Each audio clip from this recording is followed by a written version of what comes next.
नमस्ते और आप सभी का स्वागत है आज के संस्करण में। और आज हम बात करने जा रहे हैं रांची में शुक्रवार के दिन हुई हिंसा की। और वहाँ पर पुलिस एक्शन में 2 व्यक्ति मारे भी गए हैं और उसको लेकर चारों तरफ बवाल मचा हुआ है और ज़बरदस्त बवाल मचा हुआ था। लेकिन उस बवाल के ऊपर कुछ आज ठंडा पानी पड़ा है तब से, जब से यह पता चला है कि फायरिंग की शुरुआत तो कहीं और से हुई थी। और यह भी देखा है कि रांची में, रांची से लगते हुए बिहार के क्षेत्रों में वहाँ पर बड़ी ज़बरदस्त गोलबंदी है और वहाँ पर हिंदुओं की स्ट्रीट पावर भी दिखाई पड़ रही है। तो आइए इन मुद्दों पर बात करते हैं अभिषेक तिवारी जी से, जो इस समय पटना में उपस्थित हैं। अभिषेक जी, आपका बहुत स्वागत। और आप हमें बताएँ पहले तो रांची की हिंसा क्यों हुई, कैसे हुई, क्या हुई? उसके बारे में थोड़ा-सा जो है उसका जो अ, घटनाक्रम है वो हमें ज़रा-सा बताएँ हमारे दर्शकों को, जिससे कि हमें स्पष्ट हो सके कि जो तरह-तरह की बातें चल रही हैं मीडिया में, उसमें सत्य क्या है? सबसे पहले तो आपके दर्शकों को बहुत बहुत नमस्कार। दो चीजें पहले हम समझते हैं कि रांची के आसपास पिछले 3 सालों में क्या क्या घटित हुआ है और डेमोग्राफी और पॉलिटिकल कितना इम्पैक्ट होता है। आप लोग को ऋचा भारती याद होगी कि ऋचा भारती को कुरान बांटने की एक सजा मिली थी। उसका आदिवासियों में और ग्राउंड पे हिंदुओं में बहुत त्वरित प्रतिक्रिया वहां पे हुआ था। तो वहां पे सिर्फ मुस्लिम रिएक्शन नहीं देते, वहां पे हिंदुओं का रिएक्शन बहुत आम बात है। उससे पहले अगर हम चले तो हमको देखना होगा कि नीरज प्रजापति, जो कि दलित समाज से आता था, वो प्रो सीए प्रोटेस्ट कर रहा था, उसकी हत्या हो गई थी। उस पर भी बहुत ज्यादा त्वरित प्रतिक्रिया आई थी। और तबरेज, डोंट फॉरगेट, ये भी झारखंड का ही किस्सा है। तो तबरेज का किस्सा ये था कि वो बाइक चुराते हुए पकड़ा गया था और उसके बाद खैर जो हुआ सो हुआ। मैं उनके प्रति ऐसा नहीं कह रहा हूं, जो कुछ भी हुआ। अभी नुपुर शर्मा के केस को लेकर के वहां के लगातार मौलाना और मौलवी पिछले एक हफ्ते से, ये मैं बता रहा हूं रॉयट के पहले की बात, जो कुछ दंगा और वो फसाद और पत्थरबाजी और गोलीबारी हुई है, मैं सीधे सीधे बोल रहा हूं कि पहले उनके पक्ष से गोलीबारी हुई है। कई वीडियो एविडेंस है जहां पे खुद पुलिस वाले कह रहे हैं कि सर फोर्स भेजिए नहीं तो हम लोग बचेंगे नहीं। अब सर आप कल्पना कीजिए कि ये स्थिति आ जाए कि जो जिसके ऊपर जिम्मेदारी है कि वो समाज को सुरक्षा दे, और दंगाई सामने से दंगा कर रहे हैं और वो कह रहा है कि सर और फोर्स भेजिए नहीं तो हम ही नहीं बचेंगे। और जब वो नहीं बचेंगे तो वहां के हिंदू समाज को कौन बचाएगा? ऐसे स्थिति में वहां के जो माननीय एसपी जी हैं, उनका कार्य बहुत अच्छा। उन्होंने जिस प्रकार से त्वरित निर्णय लिया, क्योंकि अगर वो मुख्यमंत्री जी तक पूछने जाते तो मुझे लगता है कि बहुत ज्यादा कुछ हो जाता। लगातार गोलियां चल रही थी, दूसरी तरफ से पत्थरबाजी हो रही थी, आगजनी। सर एक बात नहीं भूलना चाहिए कि ये पूरा केस हो रहा है किस लिए? कि गुस्ताखे नबी की एक ही सजा, ठीक है। लेकिन इसी पूरे प्रकरण में कोई बात नहीं कर रहा है कि रांची में ठीक वहां से जैसे जुलूस निकला है, इन्होंने सबसे पहला काम क्या किया पता है? काली माता के मंदिर को तोड़ा है। अब आप मुझे यह बताइए कि आपके पैगंबर का अपमान अपमान और हमारी देवी काली माता का अपमान नहीं? आपने मूर्तियां तोड़ी, मंदिर तोड़ा, तो फिर हमें क्या करना चाहिए? लेकिन हिंदू तो संविधान के भरोसे बैठा है, और संविधान के भरोसे हिंदू सिर्फ इसीलिए बैठा है क्योंकि उन्हें पता है कि कहीं ना कहीं जो रांची के सिटी एसपी हैं, उन्होंने जो काम किए उन पे भरोसा है।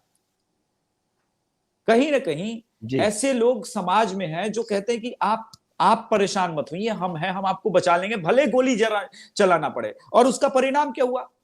अब सारा ब्लेम एसपी महोदय पे आ रहा था 2 दिनों से लेफ्टिस्ट मीडिया और पूरा दिल्ली की लूटियन खान मीडिया, मार्केट मीडिया, बिना तथ्य जाने, बिना सत्य को समझे वो ब्लेम कर रही थी कि हत्यारा है, हत्यारा, हत्यारा है। तो ये चाहते ये थे कि दरअसल एसपी साहब चुप रहते, 2-4 पुलिस वाले मारे जाते, 10-20 हिंदू मारे जाते, और तब ये लोग आकर के कहते हैं किसी भी राजनीतिक आंदोलन में हिंसा मान्य नहीं। लेकिन तब तक तो हिंदू निपट जाते ना, तब तक तो मुझे ये लगता है कि ऐसे लोगों का समाज में होना जरूरी है जो इस प्रकार के घृणित कार्य करने वाले लोगों को कानूनन सही औकात और सही रास्ता दिखाए। हिंदुओं का विश्वास बना रहेगा। वरना आप ये कल्पना कीजिए कि सर ये आंदोलन उनका पूरा हो जाता, काली माता की मंदिर टूट जाती, कुछ पुलिस वाले मारे जाते, फिर कुछ हिंदू मार दिए जाते उसी दिन, उसके बाद क्या होता? उसके बाद एक रिएक्शन होता, और रिएक्शन होता तो फिर वो बड़े दंगे में कन्वर्ट होता। तो अभी 2 दंगाई मारे गए हो, उसके बाद 50-60 इनोसेंट लोग मारे जाते हैं।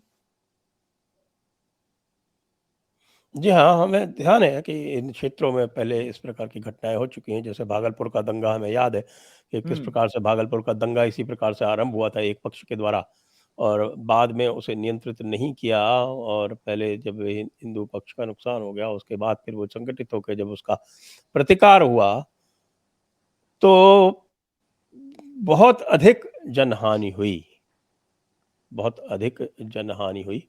और उसके लिए आज तक राजीव गांधी जी को कहा जाता है कि उन्होंने मुसलमानों का ध्यान नहीं रखा। अ, तो क्या रांची में भी इसी प्रकार की स्थिति बनने की संभावना थी?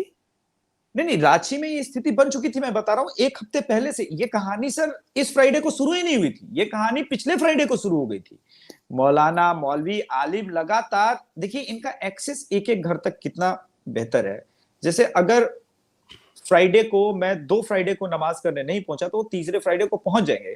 अरे यार वो अब्दुल मियां नहीं आ रहे 2 फ्राइडे से, क्या परेशानी है? अरे तो अब्दुल मियां खफा है, नुपुर शर्मा ने उनके इसके नबी को जवाब दिया। उसके बाद वो संगठित होते हैं, वो बताते हैं तकरीर के रूप में कि भाई नबी की गुस्ताखी हो गई है, अब तो कोई उपाय नहीं है सरतन से जुदा। एक अशराफ होता है जो डायरेक्ट करता है, दूसरा पसमंदा होता है जो चढ़ जाता है चने के झाड़ पे और अंततोगत्वा अपना ही नुकसान करता है। मैं ये लगातार देख रहा हूं कि अशराफ वर्ग जो है पसमंदाओं का जो इस्तेमाल कर रहा है, मुझे आज तक इतिहास में इतना बेहतर कोऑर्डिनेशन कहीं नहीं दिखा। एक अशराफ और अशराफ कभी सामने नहीं आता है। आप कल्पना कीजिए कि देखिए मैं आपको एक उदाहरण देता हूं आज का। आज ये मैंने ट्वीट भी किया है, अगर संभव होगा तो आप लोग दिखा पाइएगा। इंस्टाग्राम पे राणा आयुब हॉलीडे मना रही है बिकिनी में और फलाने ढिमकाने अलग अलग ड्रेसिंग सेंस में, हर 10 मिनट बाद पे ट्वीट कर रही है, मतलब इंस्टाग्राम पे पोस्ट कर रही है। वही उस 10 20 25 मिनट के गैप में एक ट्वीट आ रहा है जो कि ट्विटर पे है, उसमें वो हॉलीडे मना रही है, क्या कर रही है वो नहीं है, वहां पे वो लिख रही है मुसलमान खतरे में है, पैगंबर की ये हो गई है, मुसलमानों को स्ट्रीट, जो प्रोवोक करने का तरीका है इनका, जिस प्रकार से ये पूरा काम करते हैं। तो खुद हॉलीडे मना रहे हैं और बाकी पशमंदाओं को प्रोवोक करना है कि भाई चढ़ जाओ सूली पे, बुलडोजर चलवा लो, गोली खा लो, कोई फर्क नहीं पड़ता, तुम दंगा करो, 10-20 हिंदू मरते हैं इस देश में, कोई किसी को फर्क नहीं पड़ेगा क्योंकि हिंदू प्रोटेस्ट करने नहीं आएगा। लेकिन इस बार ये नहीं हो रहा है। आप पूरे इस रीजन में देखिए, झारखंड और बिहार में अब तक 4 प्रोटेस्ट हो चुके हैं हिंदुओं के ओपनली। पहली बार है जब लोगों ने लिखा है I support Nupur Sharma, I stand with Nupur Sharma. अभी बिहार में परसों हमने श्री राम सेना संगठन ने पटना में, वहां पे नितिन नवीन का काफिला था सर रांची में, ये आपको शायद मीडिया नहीं बताएगा।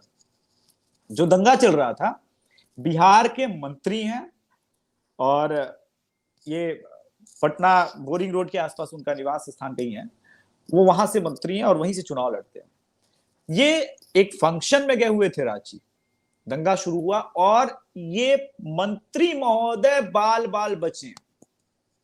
अब आप ये समझिए कि इस देश का एक मंत्री सुरक्षित नहीं है इन दंगाइयों के हाथों में। अगर उस समय फायरिंग नहीं होती तो सर नितिन नवीन ही निपट जाते, दूसरे की बात मैं क्या करूं, उनका पूरा पूरा परिवार निपट जाता। और वैसे भी बीजेपी का झंडा था तो उनके लिए तो एक एसेट था कि भाई बीजेपी वाले हैं तो इनको जला ही देना बेहतर है ना, जैसे बंगाल में जलाए जा रहे हैं। फिर लंबी खामोशी होती, फिर एक दूसरा गैंग आता, कहता कि नहीं नहीं, डिफेंसिव होकर के कि नहीं नहीं ये तो हिंसा की जगह नहीं है, ये तो कुरान में लिखा है, हिंसा का तो मोहम्मद साहब ही जो है वो, हम तो शांति दूत है, फलाना ढिमकाना। तो ये जो चल रहा है उसके खिलाफ आप देखिए रांची में प्रोटेस्ट हुआ, दुमका में हुआ और पटना में हमने निकाली रैली, जिसमें हमने साफ साफ कहा कि भाई इस तरह की अगर हरकतें होंगी तो हम भी स्ट्रीट पे ही आएंगे। और जिस प्रकार से काली माता के मंदिर को तोड़ा गया है, आने वाले समय में मैंने लिस्ट निकाली है, लगभग 50-60 लोगों पे मैं भी बिहार में अलग अलग लोगों, बड़े लोग हैं सब, उन पे एफआईआर होने वाला है। महादेव को अपमानित कीजिएगा, काली माता को अपमानित कीजिएगा, तो हम ये नहीं कह सकते सर तन से जुदा, लेकिन कानूनन रास्ता तो अपनाएंगे ना, एफआईआर तो करेंगे, वो सारे काम होने वाले। ना जी हाँ, सही है। लेकिन आपके ही बगल में आप देख रहे हैं कि ठीक है, आप प्रोटेस्ट हो रही है, रांची में हो रही है और झारखंड में भी हो रही है। उत्तर प्रदेश में तो आप देख रहे हैं कि सरकार अपना काम त्वरित गति से कर ही रही है। लेकिन आपके ही बगल में बंगाल है, वहाँ क्या हो गया? देखिए, बंगाल का सिचुएशन ही अलग है। बंगाल में दंगाई, आपने 2-4 वीडियोस देखे होंगे, आपके दर्शकों ने भी देखे होंगे, हमारे दर्शकों ने भी देखे हैं। बंगाल में पुलिस खड़ी है, ठीक उसके पहले सामने से मस्जिद से एक पूरी मॉब निकल रही है। हावड़ा, अंग्रेज भी सोचते होंगे कि किस बंदरों के हाथ में उस्तुरा हमने थमा दिया, इतना बढ़िया वेल कल्चर्ड जगह था, वहां पे आगजनी हो रही है। कमाल देखिए, एक तरफ झारखंड में एसपी महोदय ने कहा कि गोली मारो वरना सब कुछ तहस नहस हो जाएगा, वहां पे पुलिस कह रही है, क्योंकि डायरेक्टेड बाय मुख्यमंत्री, नहीं नहीं नहीं, मेक श्योर कि किसी भी शांति दूत को कुछ नहीं होना चाहिए, चाहे वो पूरे बंगाल को आग लगा दे। और ये पहली बार कोई आग नहीं लगी है, इन्होंने एनटीसीए प्रोटेस्ट के वक्त भी आग लगाया था, इनको बस बहाना चाहिए आग लगाने का। मैं सर संजय सर आज एक बड़ा अनाउंसमेंट करना चाहता हूं जयपुर डायलॉग्स पे। जी ये जो इस फ्राइडे को हुआ है ना, ये डायरेक्ट एक्शन डे पार्ट 2 था। मैंने हमेशा कहा है कि एनटीसीए प्रोटेस्ट वो टेस्ट था, क्या हिंदू संगठन बाहर निकलेंगे, और इसीलिए श्री राम सेना संगठन निकली, क्योंकि हम जान गए हैं कि ये डायरेक्ट एक्शन डे पार्ट 2 है, डायरेक्टेड बाय अशराफ वर्ग, कि एकदम जला दो हिंदुस्तान को। जब तक हिंदुस्तान को जलाओगे नहीं, पूरी दुनिया में न्यूज नहीं बनेगी, और हिंदू भी क्रोधित नहीं होगा इस प्रधानमंत्री से। लेकिन उनको ये पता नहीं कि प्रधानमंत्री मोदी से क्रोधित हो जाएगा तो योगी को वोट कर देगा।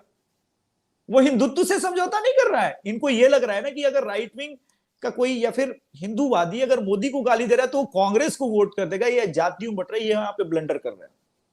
हिंदू बिल्कुल यूनाइट है, उसको क्रिस्टल क्लियर आइडिया है कि किसको वोट करना है।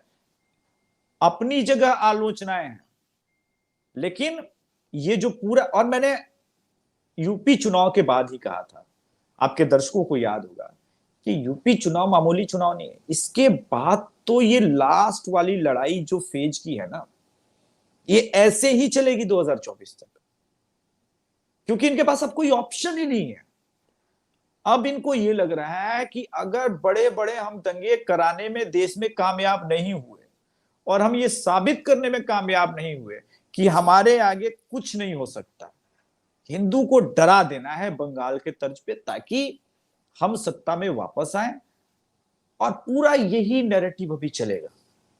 इसमें कई हिंदुओं की हानि होने वाली, इसीलिए मैंने नरेंद्र मोदी जी को खूब पानी पी पी के कोसा था इस चीज के लिए कि आप दुनिया भर का इन्वेस्टमेंट फलाना ढिमकाना विकास करते रह जाइएगा, और लाहौर के विकसित हिंदुओं की तरह जो है हिंदुओं का पलायन होगा। तो मैंने एक ट्वीट कोट किया था सर, उन्होंने कहा कि we are working for better infrastructure, sea में और स्पेस में भी हम बहुत कुछ काम कर रहे हैं। तो हमने यही लिखा था ट्वीट में कि सर अच्छा कर रहे हैं, क्योंकि अब भारत से छोड़ने के बाद, भागने के बाद हिंदुओं के पास दो ही रास्ते, या तो आकाश में जाके बसे या फिर समंदर में डूब के मरे।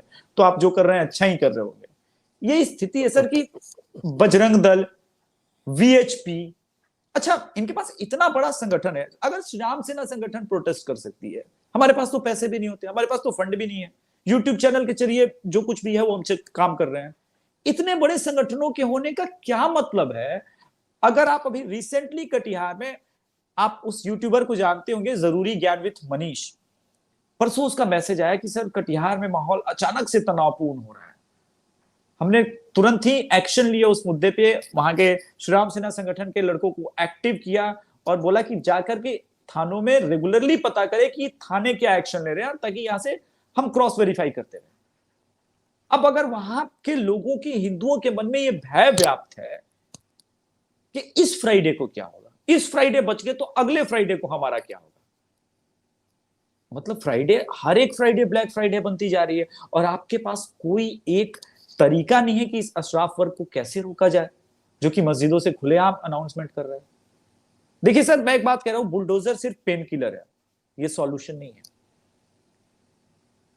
हम राहत महसूस कर सकते हैं, लेकिन फिर भी उत्तर प्रदेश में हुए हैं, क्योंकि ये दंगाई प्रवृत्ति है इनकी, ये दंगा करते रहेंगे जब तक हम उनकी भाषा में उनको जवाब नहीं दें। ये आप कह सकते हैं, लेकिन इसमें जो मुख्यतः अगर इसका आप जाकर इसका विश्लेषण करें तो आप विश्लेषण करने में ये पाएंगे कि ये जो अशराफ वर्ग है, आप इसको दंगे में कहीं भी नुकसान झेलते हुए नहीं देखेंगे। लेकिन योगी जी के उत्तर प्रदेश में उन्होंने चिन्हित करके इन्हीं अशराफ वर्ग के लोगों में, चाहे जावेद मोहम्मद हो, आफरीन का पिता, आफरीन फातिमा का पिता, जो कि जी स्टार थी आपके सीए एनआरसी की, और जी जिसको दिल्ली में छुआ तक नहीं गया, चाहे वो जावेद मोहम्मद आफरीन के पिता हों, और चाहे वो आपका क्या कौन सा हाशमी है वो, हयात जफ़र हाशमी हो, ये बड़े अशराफ लोग हैं जो कि सामने नहीं थे, ये पीछे थे, लेकिन इनको चिन्हित करके और इनके विरुद्ध कार्यवाही हुई है। और इसी की आवश्यकता है कि ये जो अशराफ है, जो आग लगाता है और पीछे बैठ के तमाशा देखता है, और सामने सेना के रूप में वो पसमानदा को कर देता है, तो पसमानदा मरेगा तो पसमानदा मरेगा, जेल जाएगा तो पसमानदा जाएगा। उसको ये कह देते हैं कि हम पीछे हैं भाई, हम हमारे पास ज़कात का बहुत पैसा है, अब तुमको बेल वेल करवा लेंगे, मस्त रहो, और तुम्हें तो जो है, जो बाकी तुम्हें जन्नत में तुम्हारे नाम पे है वो नेकी लिख दी जाएगी, तुम जो है बाकी जन्नत में जाओगे। अरे भाई, जन्नत में जाना तो खुद क्यों नहीं जाते? इनको ही क्यों भेजने के चक्कर में रहते हो? और फिर बाद में कहेंगे नहीं नहीं नहीं नहीं नहीं नहीं, जन्नत में तो अशराफ के लिए जगह रिजर्व है, और वहाँ पे तुम लोग जो है, तुम लोग तो अजमी हो, तुम लोग नहीं जा सकते। उस टाइम पे उनका रेसिज्म आ जाएगा बीच में। रेसिज्म आ जाएगा। हाँ, तो ये जो है, ये उत्तर प्रदेश में तो ये हुआ है कि अशराफ वर्ग को, तो मुझे लगता है कि हर जगह ये जो अशराफ वर्ग के लोग हैं, जो ट्रबल मेकर्स हैं, उनको चिन्हित किया जाना आवश्यक है।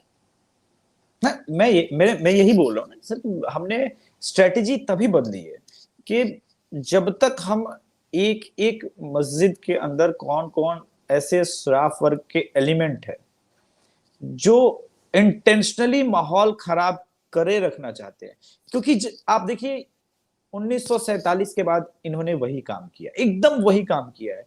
जैसे पाकिस्तान, अब पाकिस्तान बन गया, लेकिन शांति तो रहना नहीं है, क्योंकि अगर अशराफ वर्ग इनको प्रोवोक नहीं करेगा तो खाएगा क्या? वो भिखारी थोड़ी ना हो जाएगा। अशराफ वर्ग तो एलिट क्लास है भाई, सोने चांदी के चम्मच में खाने की आदत है, तो दंगा वो करेगा।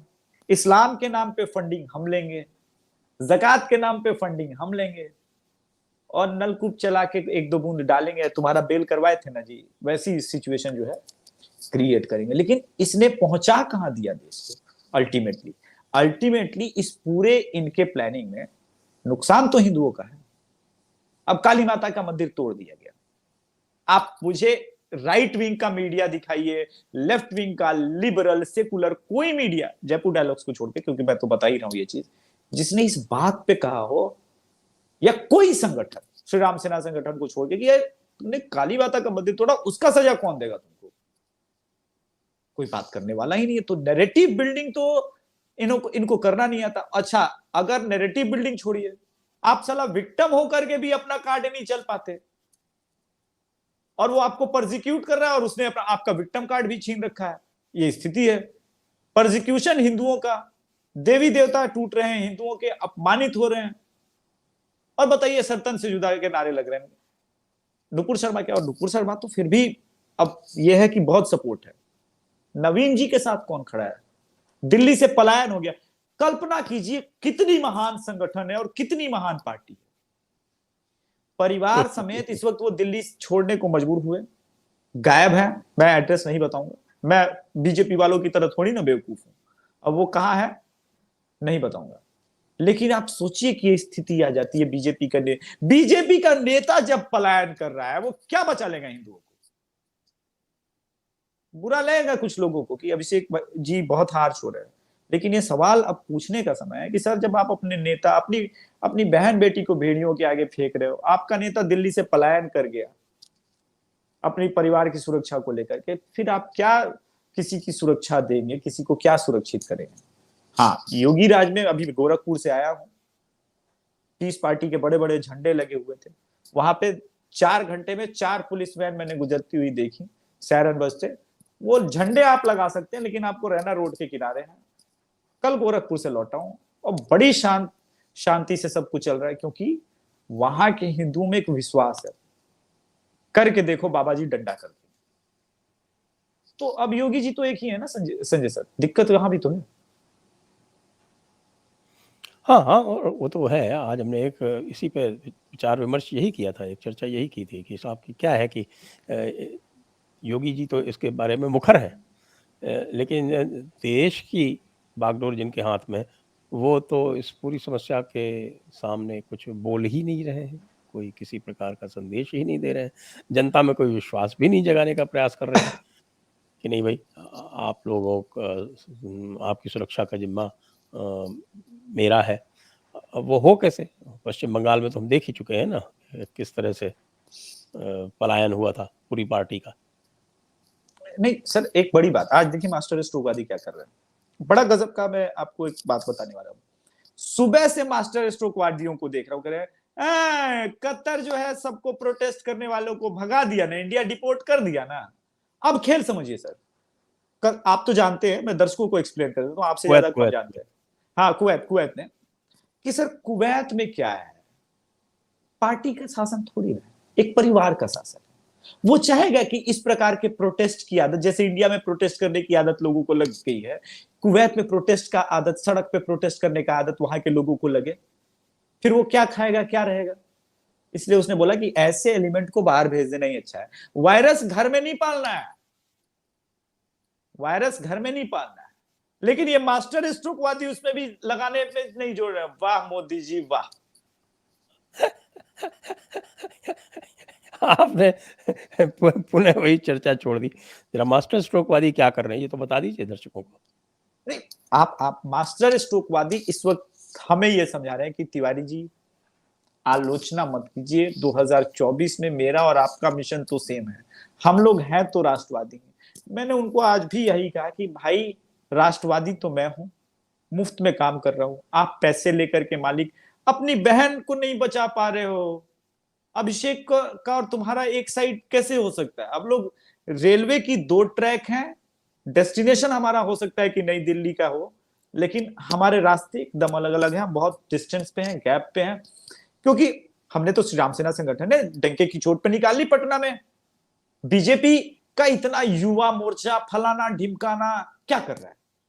तुम लोग यार नारायक अपनी बहन के लिए नहीं खड़ा हो सकते, नुपुर शर्मा के लिए खड़े नहीं हो सकते, कल को तुम अभिषेक तिवारी के लिए क्या खड़े होगे? और जब अपना अपना ही देखना है तो कम से कम मैं ये तो देखूं कि कम से कम अपना हिंदुओं को मान करके मैं हिंदुओं का देखूं, मैं बीजेपी का क्यों देखूं? बीजेपी ने तो बोल दिया लिटरली कि भाई अब आप लोग अपना अपना देख लीजिए। तो हमने कहा ठीक है बीजेपी आप अपना देख लीजिए, हम हिंदुओं का देख लेंगे, हमारे जिम्मे तो हम ही सही।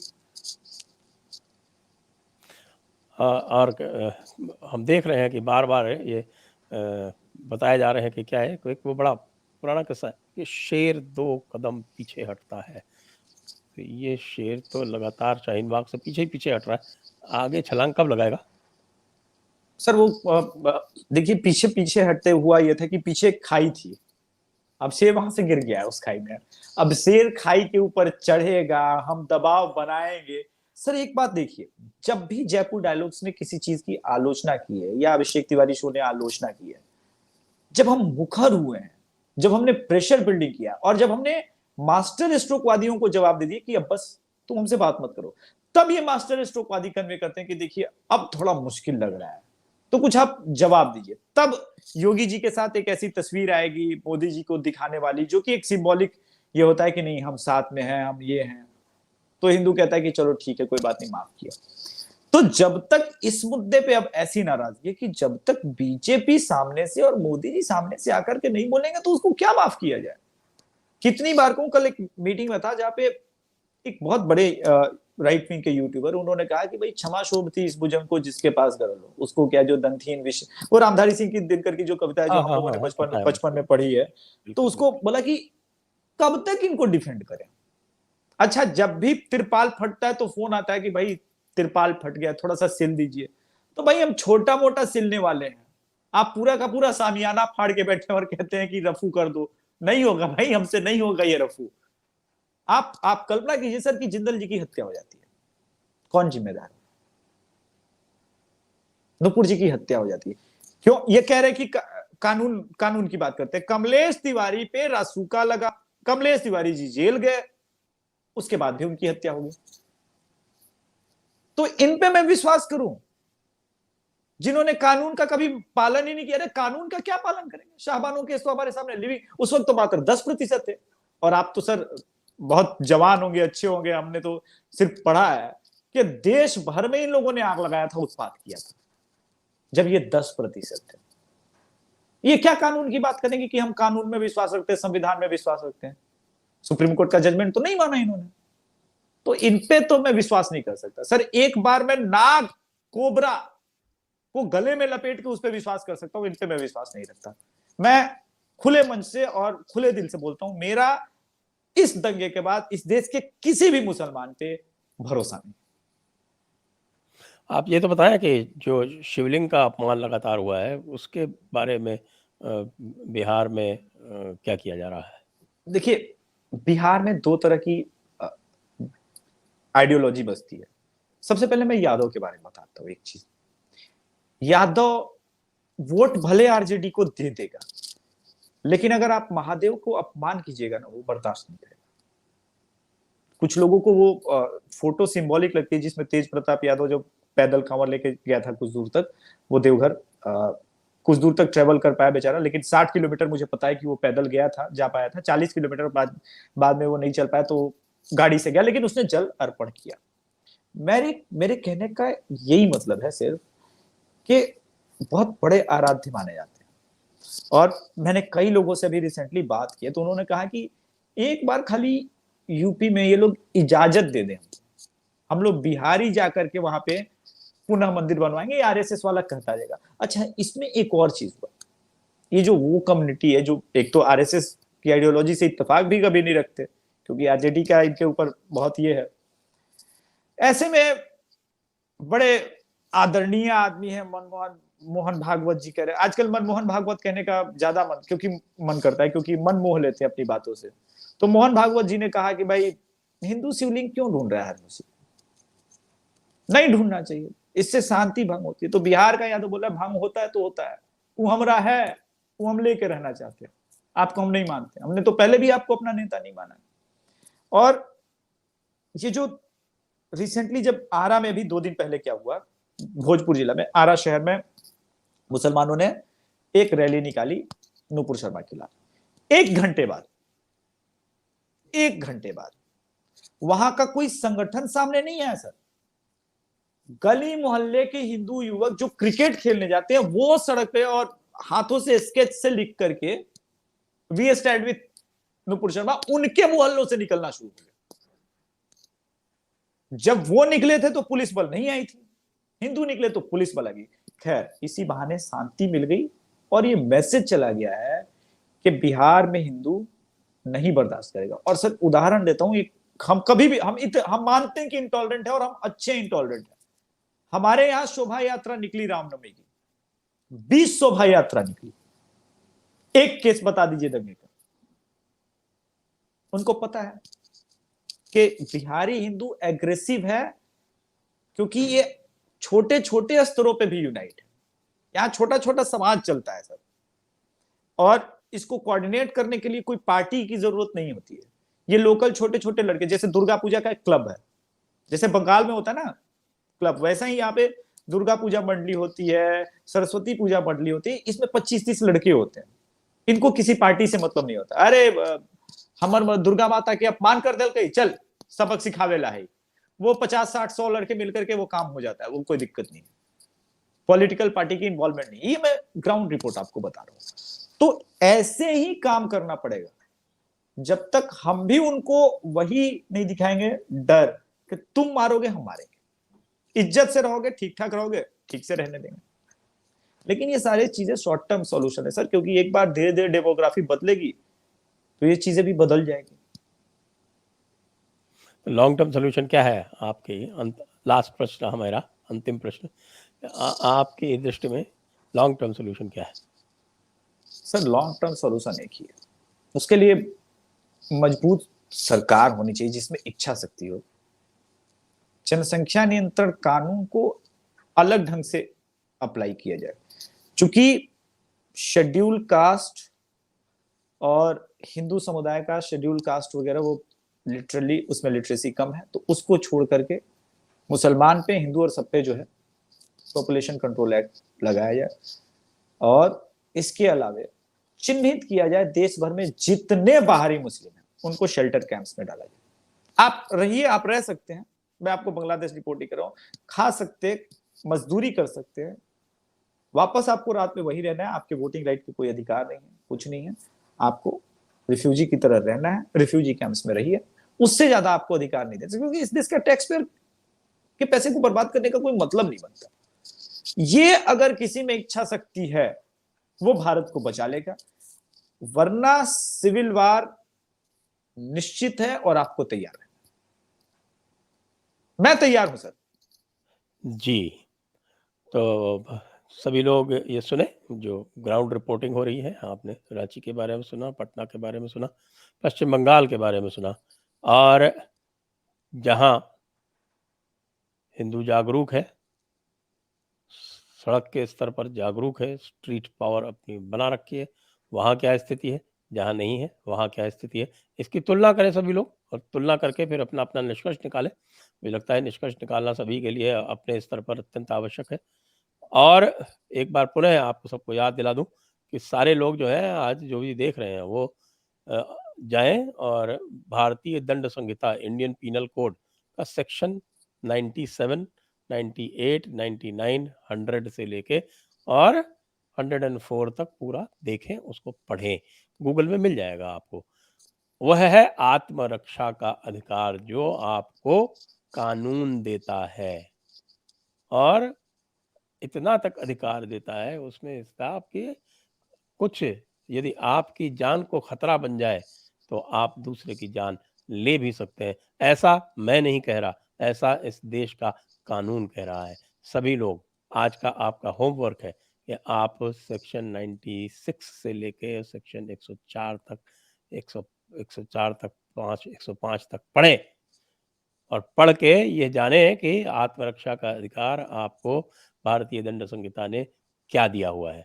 उससे आपका सबका जो को लगता है कि ना हम क्या कर सकते हैं, हमको पुलिस पकड़ लेगी, कुछ नहीं है, आपका अधिकार है, आत्मरक्षा का अधिकार है, और पूरा अधिकार है। यहाँ तक कि अधिकार है कि यदि आपके कुछ जो उसमें दिए हुए हैं, सर्कमस्टांसेस दिए हुए, स्थितियाँ दी हुई, परिस्थितियाँ दी हुई हैं, जिसमें आप दूसरे की अपनी जान, अपनी प्रॉपर्टी, अपना अपहरण, अपनी अस्मिता इत्यादि बचाने के लिए आप दूसरे की जान ले भी सकते हैं।